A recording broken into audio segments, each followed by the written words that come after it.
Bienvenue à bord du vaisseau Hypersensas.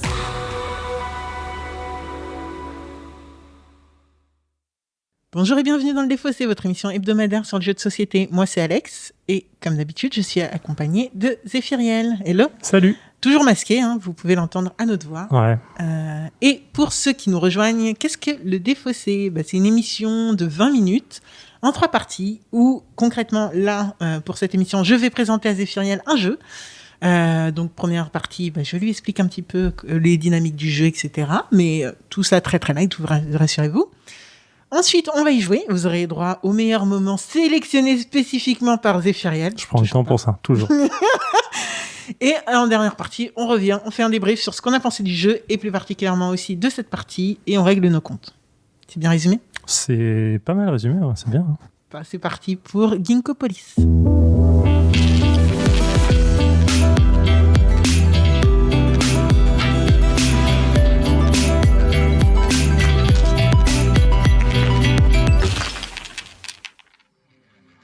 Alors Zéphiriel, une fois n'est pas coutume, et je pense que je vais commencer à le faire beaucoup. Je vais t'expliquer le jeu, mais très très très light. Parce qu'en fait, ce jeu, il est plutôt fat. D'accord. Autant te dire que quand je l'ai découvert, je l'avais le jeu sous les yeux, les règles sous les yeux, j'ai pas tout compris. Ah, ok. Donc j'imagine pas quand t'as pas les règles, t'as pas le jeu, t'as rien du tout sous les yeux, ça peut être très complexe. On va être très soft avec les auditeurs et auditrices et on va essayer de vous expliquer ça le plus light possible. Donc voilà. Qu'est-ce que Ginkgopolis ? Déjà, c'est un jeu de Xavier Georges, de Gaël Lanurien et édité par Pearl Games, mais du coup distribué par Funforge. Du coup, ça se joue de 1 à 5 personnes pour 10 ans et plus et 45 minutes. C'est écrit sur la boîte 45 minutes. Quand j'y ai joué à 2 personnes, on a fait 1h58. Ah. Donc je me demande très fortement si 45 minutes c'est censé être par personne. non, sérieux, hein. Mais attends, je rigole pas. Mais non. S'ils se sont trompés ou pas. Ou si c'est nous qui étions particulièrement longs. Et, mais c'est là, quand tu connais les mécaniques, peut-être que ça va plus rapide, non ? Non, mais là, c'est chaud quand même. Ah ouais ? Là, c'est plus que doubler le temps, même c'est compliqué. C'est là. Donc, bref, en tout cas, Ginkgopolis. Donc, c'est un jeu où on va essayer de faire prospérer une ville tous ensemble, mais quand même en se tirant dans les pattes et en essayant de la faire prospérer le plus possible chacun de notre côté, quoi. D'accord. Et donc, pour ça, on va avoir 3 manières de jouer. Donc, on va faire chacun à notre tour. On va pouvoir faire soit une exploitation. Alors, attendez. Déjà, c'est un jeu où on va avoir un carré de 3 tuiles par 3 tuiles. D'accord. Qui vont former notre ville de départ. D'accord, on a chacun notre ville. Non, c'est une ville, on aura une ville en commun. Donc on aura un carré de 3 par 3 qui va former notre ville de base et autour de ça, on va avoir des tuiles rondes qui elles vont représenter l'urbanisation possible autour. D'accord. On pourra agrandir notre ville. D'accord, ok. Donc quand on va jouer avec notre tas de tuiles donc de base qui sont numérotées et ont 3 couleurs. Donc il y a 3 couleurs principales dans ce jeu. Je sais pas pourquoi je dis 3 principales parce qu'en fait c'est uniquement 3 couleurs. On a le rouge, le jaune et le bleu. Donc ça c'est des couleurs qui vont être propres à chaque fois des choses particulières. J'imagine qu'il y a les résidences d'un côté, les commerces et les. Même pas. D'accord. C'est mignon, mais non. Il y en a un qui va te permettre de gagner plus de ressources, d'autres qui vont te permettre de gagner des tuiles et d'autres des points. D'accord. Voilà, c'est les 3 trucs. Et donc, quand tu vas jouer avec telle ou telle tuile de telle ou telle couleur, tu vas soit gagner des points, des tuiles ou des points, des ressources. Alors, quand tu vas pouvoir jouer, tu vas pouvoir faire 3 actions principales qui vont pouvoir être complétées.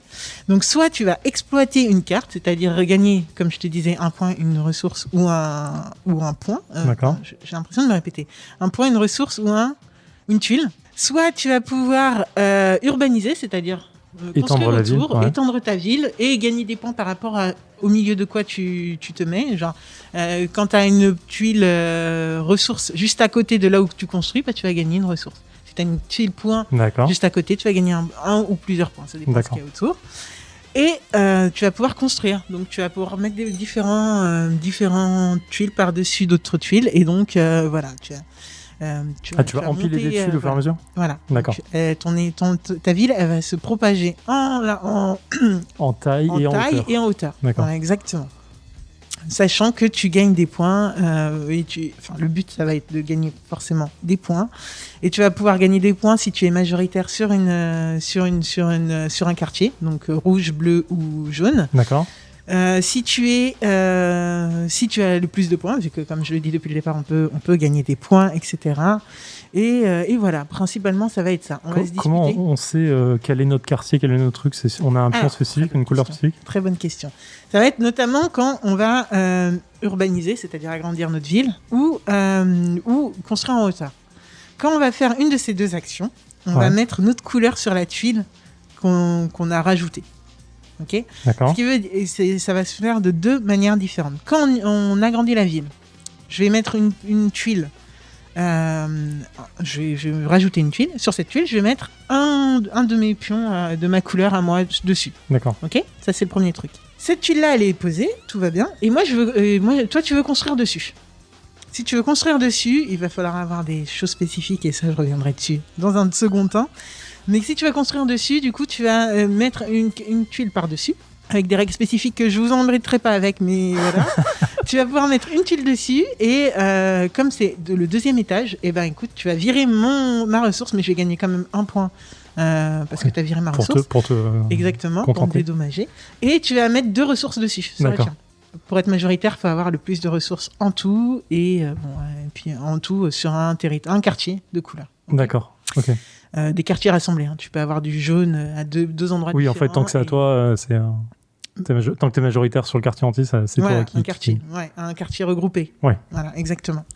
Ok, et donc, ce qui va se passer, c'est que chaque joueur aura un petit paravent derrière lequel il va pouvoir faire toutes ces petites histoires, c'est-à-dire récupérer ses ressources, récupérer ses tuiles, etc. Et en main, on aura des cartes. Et ça, c'est une dynamique grave cool de ce jeu, qui est que tu as des cartes en main.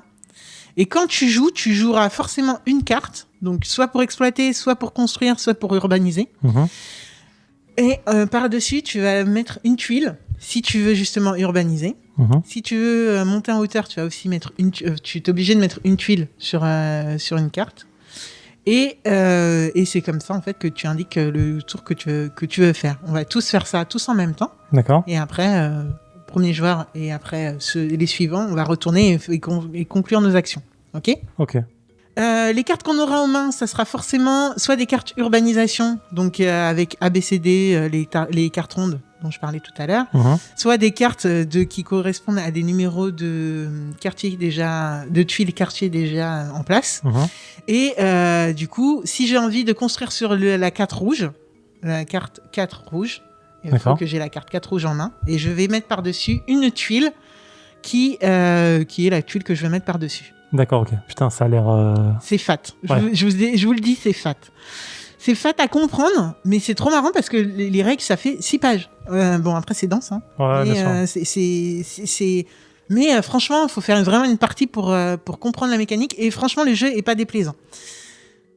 On reviendra sur la vie plus tard. Bon, alors il y a plein de trucs que j'ai zappés, et donc si vous connaissez le jeu, vous allez dire oui, elle a pas parlé de ça. Ouais. Je l'ai pas fait, d'accord. Je préfère pas en mettre plein dans les oreilles de tout le monde. Je vais expliquer tranquillement en off les règles, et on reviendra sans doute en deuxième partie sur plein de choses. Mais Zéphirien, est-ce que tu as des questions d'ordre général? Non, pour l'instant, je vais en avoir plein pendant le jeu, je pense. Mais c'est ça. Attends, qu'est-ce que j'ai dit qui était super cool et j'ai pas développé? Les cartes que tu vas jouer, je t'ai dit, t'en prends une, tu mets une tuile par-dessus. Ouais. Et la fin du tour, ou le début du tour suivant, je ne sais plus, mais en tout cas, les cartes que tu n'as pas jouées, tu les donnes à l'autre joueur. Ok, d'accord. Donc tu vas faire un choix quand même assez tactique. Ouais, tu vas faire un choix, et surtout, en fait, il y a des cartes que tu sauras. Tu joues qu'une carte dans tous les cas, donc tu sais que tu vas donner des trucs qui potentiellement peuvent te nuire, Voilà. Et à chaque fois, en fait, tout tourne. À chaque fois, les cartes tournent dans tous les cas auprès de tous les joueurs. Il y a des trucs qui vont revenir 120 fois. Oui, c'est un draft. C'est un draft forcé, quoi. Bizarre. Ouais, tu joues qu'une carte. Ouais, c'est un draft. Oui, tu gardes une carte, tu la joues et tu drafts le reste. Exactement. Il y a d'autres règles. Franchement, en vrai, il y a d'autres petites règles, sachant qu'on a des personnages de départ qui vont nous permettre de faire des actions, parce que du coup aussi, tu peux te faire un moteur de malade dans le jeu. Voilà. Franchement, le jeu, il offre tellement de possibilités, tellement de trucs cool, mais à expliquer, c'est juste hardcore. Mais du coup, tu vas pouvoir, à chaque fois que tu vas faire une action, que ce soit urbaniser, construire en hauteur ou exploiter, tu vas pouvoir faire, par rapport aux cartes que tu vas pouvoir faire une série d'actions, ce qui va être donc prendre des ressources, prendre des points, etc., etc. Et ça va comboter au fur et à mesure. Ok. Faites. Bah écoute, allons-y alors. Allons-y. Partons direct. Urbanisons. Et du coup, je gagne 3 ressources. C'est ça, hein. Ok. Ah non, c'est quand on extend. Ça y est, j'en suis. On exploite. Ok, d'accord. À la fin de la partie, tu gagneras 3 points de victoire à chaque niveau. À chaque tous les niveaux 3 que tu as. Et plus. 3 et plus. Ok, d'accord. Et du coup, celle-là, je la mets à jamais à côté. C'est pareil. Ok, moi j'expande sur un G. Ici, ok. Comme j'expande, il se passe toujours rien. Il faudrait qu'un jour je récupère un truc pour expandre. Par contre, je gagne un point et je gagne 2 ressources. Oh non! Bah, franchement, en plus, c'est pas contre toi. Là, c'est contre. Tu team up et après tu. Non, j'ai dit on devrait team up, mais je peux rien faire d'autre. Je te promets, je peux rien faire d'autre. Oh là là. Arrête, mais non, je peux rien faire d'autre. Alex, t'inquiète pas. Attendez, j'ai fait quoi? Moi, je suis montée. Attendez, je gagne des trucs quand même. Attendez, pour une fois que je gagne des trucs. Bon, j'ai plus de tuiles. Y'a plus de tuiles! Non. Du coup, il y a plus de tuiles. Alors non. Je voulais faire Non, ce qu'on fait. Et nous voilà de retour après 58 minutes et 54 secondes de Kingopolis. Zéphiriel, qu'est-ce que tu as pensé de ce jeu? Eh bien, écoute, c'est une première partie, c'est dur. Ça me rappelle une deuxième, je vais le dire tout de suite, parce que en vrai, je gagne, mais sur pas grand-chose, et sans avoir l'impression d'avoir vraiment maîtrisé ma partie, et c'est ce qui est le plus désagréable. Le jeu est très profond, vraiment, il t'autorise à faire énormément de trucs, et je pense que j'ai pas vu la moitié du jeu correctement. Et donc, du coup, je dois jouer pas mal de chance sur le fait de gagner, mais ou pas. Hein, en vrai, je pense que pendant 40 minutes au moins, j'étais en mode je ne comprends pas ce que je suis en train de faire. Je sais que je dois faire ça, mais je ne comprends pas ce que ça me rapporte de points. Ok, je vais faire ça parce que je sais que je dois avoir des ressources. En vrai, au début, j'étais en mode ok, je sais ce que je dois avoir pour pouvoir jouer ce genre de jeu. Il me faut des ressources, il me faut des tuiles, il me faut ça. Donc, je vais aller en chercher. Et au bout d'un moment, je me disais, je ne sais pas quoi en faire.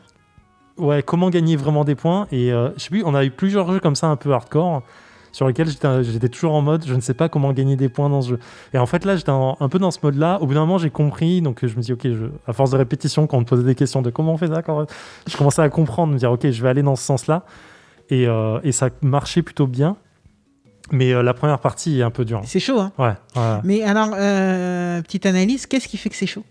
Parce que c'est quand même propre, hein. L'icono est propre. L'icono est pas dégueu. Le jeu est plutôt simple en fait. Ouais, le jeu est assez simpliste, il n'y a pas beaucoup d'actions différentes et chaque action te donne vraiment tes conséquences simplement. J'ai ressenti exactement la même chose que toi, hein. C'est pour ça que j'essaye d'analyser qu'est-ce qui fait que ce jeu, dès que je l'ai vu, je me suis dit à expliquer ça va être l'enfer. En fait, les 3 actions sont simples, mais elles sont un peu pareilles dans l'explication et en fait, il faut bien comprendre la méthode de quand tu t'étends, quand tu fais de l'abscisse ou de l'ordonnée, quand tu vas sur l'abscisse, tu gagnes certains trucs. Quand tu vas sur l'ordonnée, tu gagnes d'autres trucs. Donc, c'est quand tu montes en immeuble ordonné. Je ne suis peut-être pas assez clair. Et quand tu exploites, c'est encore une action. En fait, ces 3 actions, elles ne sont pas dures, mais il faut comprendre la conséquence de chacune correctement. Exactement. Et en vrai, c'est vraiment ça. Enfin, moi, j'avais du mal à me le dire, quoi. En disant, ok, alors là, je construis un étage. Donc, je gagne ce qu'il y a autour. Non, tu gagnes pas ce qu'il y a autour. Ça, c'est quand tu étends. Putain, ok, alors, étendre, c'est avec la lettre. Et en fait, je sais pas pourquoi. Vraiment, je sais pas pourquoi, j'avais du mal à m'y mettre. Mais sur la fin, ça allait mieux. Je pense que c'est une réaction normale. Je l'ai eu à ma première partie. On jouait avec une 3e personne qui l'a eu pendant une bonne partie de la partie aussi. Et je pense que vraiment... une bonne partie de la... J'essaye d'être gentil. Mais je pense vraiment que c'est une réaction... normal, tu vois. Ouais, je sais pas. Mais je sais pas ce qui fait qu'on galère autant. En fait, je pense que comme tu fais la même action de base de dire poser ta carte, mettre une tuile dessus dans les 2 cas, de étendre ou de monter en étage, t'as l'impression de faire la même chose alors que c'est 2 choses vraiment différentes. Ouais. Et c'est ça qui est un peu dur en fait, peut-être à comprendre. Il faudrait peut-être une méthode là-dessus, mais c'est vraiment débile, mais ça paraît débile, mais c'est vraiment le cas. Après, une fois passé cette étape, quand tu comprends ce que va être le vrai scoring, c'est-à-dire les quartiers, c'est vraiment ça le cœur du jeu, je pense. Et en fonction choisir tes cartes pour savoir comment scorer à la fin parce qu'elles sont aussi importantes dessus. Mais en fait là tu commences à vraiment étudier, de dire ok, est-ce que je joue cette carte là parce que je vais pouvoir la garder, du coup elle va me donner des points à la fin, mais si je la joue j'étends pas mon quartier ou alors je vais devoir changer de couleur, ça me fait un peu chier, donc je perds des points et en plus les autres cartes je vais peut-être les donner à mon voisin qui va étendre son quartier parce qu'il y a une carte. Donc, tu commences à rentrer dans des dispositions un peu tactiques. Tu réfléchis énormément dans le jeu. Ouais. Je crois que c'est 10 ans. 10 ans plus 14 plus. Non, 10 plus, ouais. 10 plus, ouais. C'est chaud. 10, c'est chaud, ouais, je pense. Je trouve qu'il y a énormément de choses à réfléchir. Et alors, je vais donner. Enfin, est-ce que tu avais. Non, après, je vais. Pour le dernier jeu qu'on avait cité, joué en City Builder, c'était sur la place de la République, je me souviens plus du tout du nom du jeu. C'était Skyline, je crois. Ouais, City Skyline. City Skyline. Et j'avais pas aimé, je me souviens que j'avais pas vraiment accroché. Ouais, c'était différent quand même. Et en vrai, oui, non, mais c'est pour revenir sur. C'est un City Builder. Faut vraiment se penser que c'est un City Builder quand même. Et en fait, j'ai un peu de mal, je pense, avec ce type de jeu-là, quoi. Ouais, mais là, du coup, même les mécaniques, elles étaient pas pareilles. Ouais, c'est juste, en fait, je me suis fait la réflexion en jouant, je me disais, je crois que les city builders, j'ai un problème avec ce genre de jeu. C'est énorme parce que moi, ça m'a rappelé plutôt le truc avec le pain d'épices, là, et que t'avais surkiffé, tu vois. Ah ouais, putain, c'est pas la même chose. Pour moi, ça se rapproche plus. Là, la seule chose, c'est que tu empiles des tuiles. T'empiles des tuiles et il y a des mécanique. Mais non. Quand tu recouvres un truc, il y a une action qui se passe. C'est vachement plus simpliste. C'est juste que là, c'est plus complexe en fait. Je trouve la maison pain d'épices, Gingerbread, tu vas juste chercher poser des tuiles pour récupérer des ressources et gagner des héros, quoi. Là, oui, mais là, tu gagnes des ressources aussi, mais tu as des conséquences de points qui sont pas les mêmes. Ben non, c'est pas les mêmes, mais ça se rapproche beaucoup plus de City Skyline. Oui, bien sûr. Avec des jauges. Je faisais juste la relation City Builder, c'était peut-être maladroit de ma part, mais le fait est que, en fait, je me suis amusé. Ah ouais, cool. Bah déjà, c'est déjà pas mal. Mais je me suis pas éclaté, quoi. Mais je pense qu'il faudrait une deuxième partie, maintenant que j'ai bien compris la méthode, une deuxième partie pour me battre vraiment sur les points, quoi. Là, j'avais l'impression de naviguer un peu à vue en disant ok, je pense que je peux aller là et tout machin, et à un moment je me disais mais je me fais bouffer, je comprends même plus pourquoi, genre. C'est vrai qu'on s'est fait bouffer. Moi je me suis fait défoncer. Alors juste mon avis, tant que ça en termes de points, hein. C'est étonnant, ouais. Je voyais pas ça comme ça. Alors mon avis à moi, première partie mais hardcore, en lisant les règles et tout, franchement c'était hardcore, c'était vraiment chaud, et là j'ai vraiment vu à quel point ça allait être compliqué de l'expliquer, etc. et visuellement genre ça fait tout d'avoir quand même les cartes devant nous, les tuiles devant nous, tout devant nous pour expliquer, ça fait tout. Donc là, on va pas vous dire que à l'oral c'est si évident que ça. La partie que je viens de faire a rien à voir avec la première partie que j'ai faite, où on n'avait pas autant étendu, où on s'était beaucoup plus battu pour les quartiers. Là, on s'est quand même beaucoup laissé de l'espace avant de se dire, faudrait quand même faire un truc pour garder sous contrôle certaines personnes, certains joueurs et tout. Certains joueurs et joueuses. Donc c'était assez hardcore. Par contre, là où moi j'ai eu du mal dans cette partie par rapport à mes autres parties, c'est qu'il y a une couleur qui sortait pas trop, c'était le rouge pour moi. Et du coup, j'avais du mal à récupérer mes ressources. Je suis celle qui a le moins récupéré ses ressources. Et en effet, en fait, je passais des tours entiers à juste récupérer une ressource pour essayer de mettre 3 ressources à un endroit. Enfin, genre, c'était ingérable. Et en fait, il y a différents trucs parce qu'en fait, on peut aussi du coup changer entièrement sa main. Et à la fin de la partie, tu m'as demandé pourquoi j'ai pas changé toute ma main. Mais en fait, c'est un coup de poker. Oui, bien sûr. Parce que j'aurais pu récupérer d'un seul coup les cartes qu'il me fallait, mais j'aurais pu aussi perdre 2 points pour essayer de récupérer sans que ça tombe. Ouais, en fait, on se rend pas compte, 2 points, ça peut être... Ouais, en vrai, ça peut être tout comme rien. Tout compte à la fin, en fait, donc c'est un peu... À la fin, tout compte. Et je pense que là où j'ai géré, c'est que j'ai réussi à garder le contrôle de 2 ou 3 quartiers. Ouais. Là où vous expandiez pour rien. Bah, pour rien... Vous expandiez, excusez-moi, on a commencé à sortir d'autres mots, je sais pas pourquoi au bout d'un moment dans la partie, mais du coup, au lieu d'urbaniser sans faire de vrais quartiers, et donc sans faire de points à la fin, moi j'ai gardé mes fiefs un petit peu. C'est comme ça que je fais du damage control, sachant que je perds quand même bien. Je crois que les points c'est 53, 59 ou 58 et 61. 61, 58, oui c'est ça, t'as raison. 59 ? C'est ça, 59, 61, 2 points d'écart entre moi et le second. Voilà.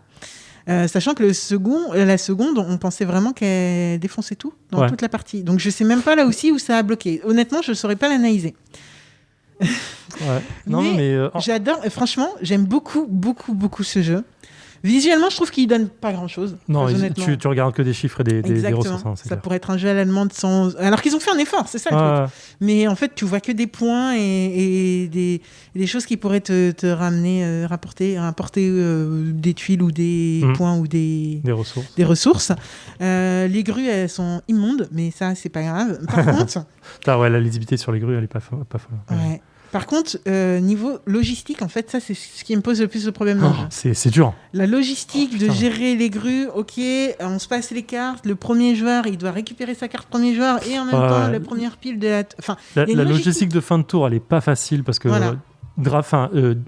comme tu dis, circuler les cartes et distribuer les cartes, c'est un peu lourd. Fin de pioche non plus, c'est pas évident. Et la fin de pioche, elle est vraiment lourde. Vraiment, mais je pense qu'on peut faciliter le truc. Mais effectivement, la fin de poche, c'est le pire. C'est aller chercher les grues, dire ok, là j'ai une grue, là, est-ce que j'ai pris la carte ou pas? Alors pour expliquer un peu, parce que ça on l'a pas dit, mais en gros, dès qu'on va chercher des quartiers qui ne sont pas encore sortis, des immeubles qui ne sont pas encore sortis dans le jeu, on est obligé d'aller récupérer dans les pioches. Comment expliquer ça? En fait, tu es obligé d'aller chercher les numéros et dans les couleurs des cartes que tu n'as pas encore dans le jeu parce que tu viens de poser les tuiles. Voilà, exactement. Et tu le fais quand tu n'as plus de pioche. Et pour te rappeler de le faire, tu mets des grues sur chaque tuile que tu viens de poser, donc tu n'as pas encore la carte. Et en fait, donc, quand ta pioche est finie et que tu dois tout remélanger, tu vas aller enlever les grues sur chaque tuile et chercher la carte qui va en face. Le problème, c'est une logistique qui n'est pas facile, parce que c'est une gymnastique qui n'est pas facile, parce que quand même, il faut aller être sûr de... Les grues, elles sont un peu grisâtres, donc pas très visibles, je trouve. Mais on est dans un endroit pas très éclairé. Je n'ai pas eu du tout ce problème. Peut-être aussi. Ouais. Et voilà. Mais pour ajouter un dernier truc, j'adore... Attends, vas-y, finis. Malgré ce problème de logistique, là où je me rends compte que j'aime bien ce jeu, c'est que je suis prête à faire cette logistique pour jouer à ce jeu, parce que je l'ai bien aimé. J'ai apprécié le feeling, j'ai apprécié tout ce que ça donne, la rejouabilité, etc. Et en 1 heure, c'est bien. Hein en 1 heure, c'est bien. En 1 heure, oui, 58 minutes et je sais plus trop combien de secondes. Donc, malgré toute cette logistique. T'as beaucoup aidé parce que c'était beaucoup toi qui faisais la logistique, mais... Puis ça joue plutôt de manière fluide, en fait. C'est fluide. Le jeu est plutôt fluide malgré tous ces points-là, qui ne sont pas des points négatifs, c'est juste des points à prendre en compte quand on veut jouer à ce jeu. Carrément. Vas-y, du coup. Mais du coup, pour finir, le dernier truc que j'adore, et ça paraît un peu bizarre, c'est l'espèce de... Là, je regarde le plateau de jeu, il y a une espèce de bordel de ouf. Parce qu'on a tout trié, tout enlevé pour compter les points et tout, mais j'aime bien en fait cette ambiance un peu bordélique contrôlée. C'est-à-dire que les personnes qui regarderaient le jeu de l'extérieur ils diraient je ne comprends pas du tout comment vous pouvez jouer. Il y a rien. Alors qu'en fait là c'est très cadré en fait. C'est clair. Et je trouve ça assez bien. Donc c'est un très bon positif. Vraiment demande à rejouer parce qu'il faut vraiment se mettre les règles en tête, mais très bon positif. Ben justement, il sort du coup au mois de janvier ou février je crois, du coup distribué par Funforge. Petit rappel, fiche Wikipédia, c'est donc Ginkgopolis, un jeu de Xavier Georges dessiné par Gaël Lanurien pour 1 à 5 joueurs. Aucune idée, je vous avoue, j'ai pas eu le temps de tester la partie solo, donc je ne sais pas exactement à quoi ça correspond. 10 ans et plus, mais alors franchement, votre gosse, il faut qu'il soit genre un Paul Garad bis. Bisous Gabi. Et 45 minutes ou un peu plus quand même, avouons-le, un peu plus quand même si en fait ça reste sous contrôle. Quand t'as les règles en tête, je pense que ça rentre pas mal. Exactement. Et sinon c'est édité chez Pearl Games de base. Voilà. Donc voilà, on a fait le tour, je pense, de Ginkgopolis. Faites-vous une idée vraiment, et j'ai hâte en fait de vous en parler, que ce soit sur le Discord, sur les réseaux, donc Instagram où on va mettre des photos, mais aussi sur Facebook et Twitter. Parce qu'en fait, c'est un jeu vraiment à l'oral. J'espère que vous aurez compris quand même et on attend vos retours. Un minimum en tout cas. Et que ça vous donnera envie d'aller voir un peu plus en images ce que ça donne sur nos réseaux, etc. Et qu'on en reparle une fois si vous avez testé, si vous êtes laissé tenter ou pas. Parce que vraiment, pour le coup, dans le Défaussé, de mémoire de Défaussé, je ne me rappelle pas d'un jeu aussi complexe à expliquer, tu vois. Alors que... je pense qu'on en a eu, mais je vois ce que tu veux dire. C'est vraiment très... c'est pas concret du tout quoi, quand tu l'expliques. C'est vraiment dur.